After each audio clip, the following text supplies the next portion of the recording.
First of all, thank you, Ambassador Gatilov, for allowing us, to be here and talk to you. You might have probably a very busy schedule in these days, but thank you for talking to us. My first question is from a Russian's perspective. What role does the media play in shaping the narrative and influencing the course of the conflict in Ukraine? Well, first of all, thank you for coming to the Russian mission. We believe it's important to deliver Russian position on many international issues, and of course, Ukrainian crisis is one of them. The role of the mass media, press, is very important now. I would say it's increasingly important because how the events are portrayed in Ukraine depends the public opinion in many ways. And we believe that it's important for the mass media to describe the events, the Ukrainian crisis, in an objective manner, unbiased, objective manner. Unfortunately, we don't see this trend, this approach on the side of the Western mass media, Western mainstream outlets. What we see in the mass media in Western countries, in Western capitals, is a very biased portraying of the Russian position in Ukrainian crisis. And it's very unfortunate, because in our opinion, press should objectively reflect the opinion, the events, and objectively assess the situation. Unfortunately, this is not the case on the side of the Western mass media. Western mass media is trying to polarize, is trying to accuse Russia without giving the background of the situation, without explaining the root causes of the conflict. They all start with the events of February 2022, when the special military operation started in Donbass. But this is not the beginning of the crisis. The beginning of the crisis was much earlier, back in 2013, when the whole things with the coup in Kiev started, when Kiev regime tried to press on the Russian population living in Donbass, and we have 7 million people living in Donbass. They did not accept the coup, and that was the reason why Zelensky started, Poroshenko and Zelensky started these actions against the Russian population in Donbass. Western press never mentioned, at least I didn't see, that 14,000 Russian people were killed in Donbass since 2014. They never said that Russian language was banned in this region and in Ukraine as a whole, and it created a very serious situation, and Russia had to defend its citizens in Donbass. And all this continued for many years, starting from 2014 up to 2022. What we see on the side of the Western perception is only accusation of Russian aggression, unlegitimate Russian aggression, as they put it, in Ukraine. But they don't want to see the roots. Why this situation occurred? Why did it happen so? So this is what Western media is doing, just ignoring the reasons of the conflict, ignoring the position of the Russian Federation, position of the Russian government, And of course, it creates the impression among Western public opinion that Russia is the aggressor, it should be punished, it should be put on sanctions, and so on and so forth. Unfortunately, that's how Western mass media is doing now. What they are doing is exactly what they have orders from the Washington administration, from Brussels. You know, I can tell you that during the Soviet times, we had press and newspapers and journals censored by the Communist Party, the ideology of the Communist Party. What Western mass media is doing now, they are under the orders from ideology of Washington administration and from Brussels. This is not the way how this situation should continue. We need more objective portraying of the situation on the side of the Western mass media. Some journalists, Western journalists, are willing and want to see the real objective situation. And I can put you an example when one very, very good friend journalist from Swedish newspaper came to us and asked, and she said that she wants to go to Moscow to see the other side, to understand the position of the other side. And she went to Moscow, and after that she published several articles which actually described in a rather objective way the situation and how life is going in Moscow under sanctions which are imposed by Western governments. So this is just an example that some journalists are trying to be more honest and more objective in this way. And of course it's important because with all these developments of electronic means, outlets, sites, bloggers, so on and so forth, it's very important for those people who are working in this area to present the situation in an objective way. Unfortunately, that's not the way how we see the Western mass media is doing now. So you're saying basically, you know, they should come back to reporting, not so much advocating for anything. They should report the situation. And you say that they don't report, they take sides, they are biased, they are basically activists in a certain way for a certain position instead of just reporting the actual situation. They report the situation from the Kiev regime angle, from the Ukrainian side, but they never mention or draw attention to what is happening really on the battleground. How many houses, shellings, civilian infrastructure was destroyed in Donbass by Ukrainian military? They just miss this, ignore these facts. And of course, and the perception of the public is that Russia is an aggressor. It's only they are blaming only Russia for what is happening now, you know. But if you look at the situation objectively, these deliberate shellings of civilian sites, civilian residential sites in Donbass are continuing every day. Every day, people are dying in Donbass as a result of shellings by Ukrainian military. By the way, with the connivance, I would say, of Western governments, who provides Ukrainian with arms and armaments? Western governments, US, UK, Europeans.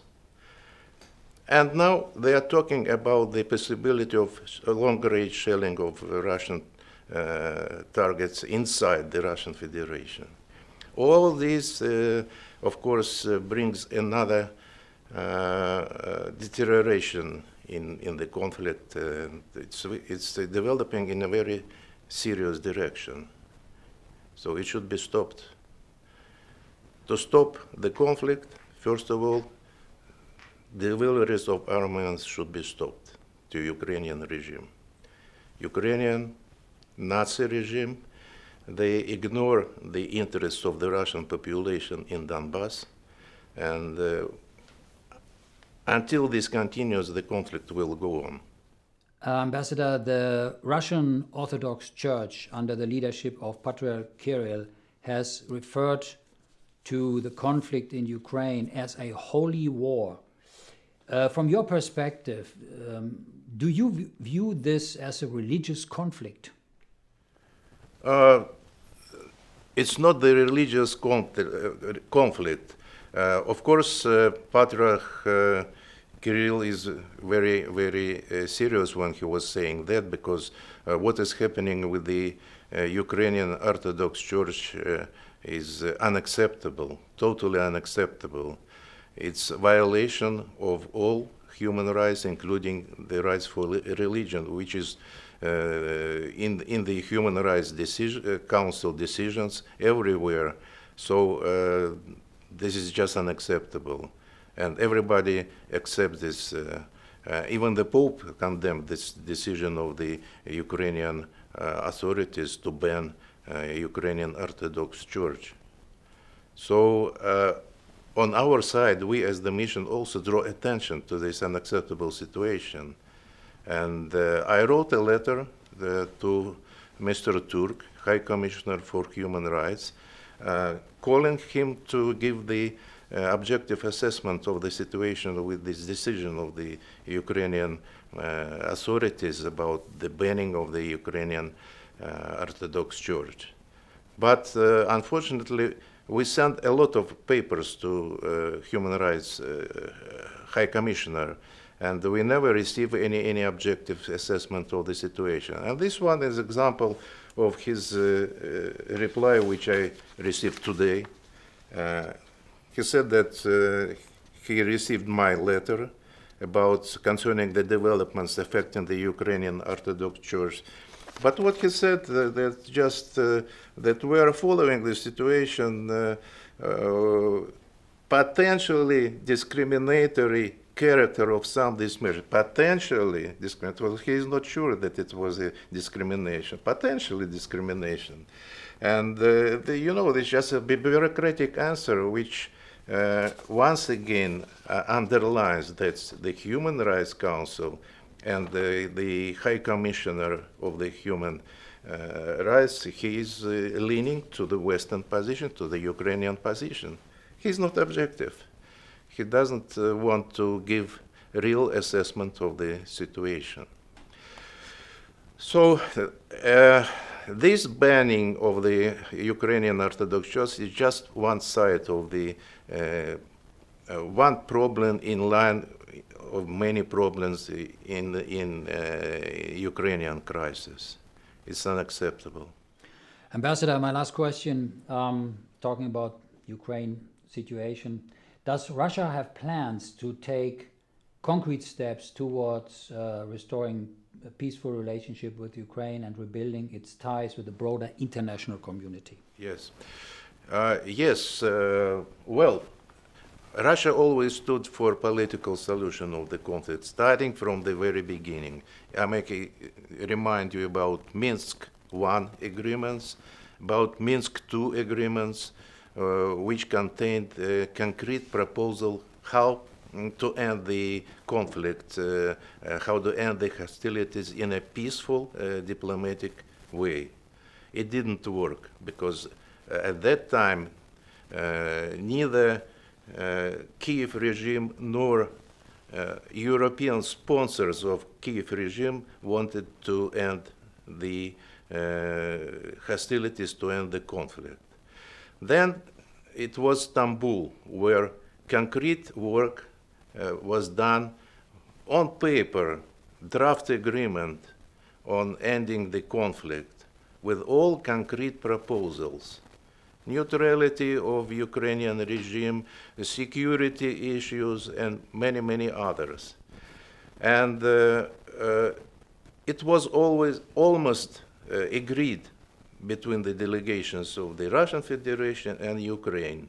And after the session of these negotiations in Istanbul, the Ukrainian delegation said they need further instructions from their capital, and they took this paper and went to Kiev. And after that, they stopped any contacts with the Russian side, any political, any diplomatic contacts.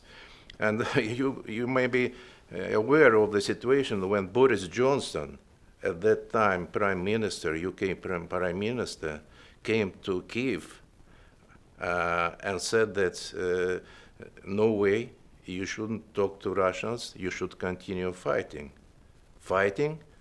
till the last Ukrainian.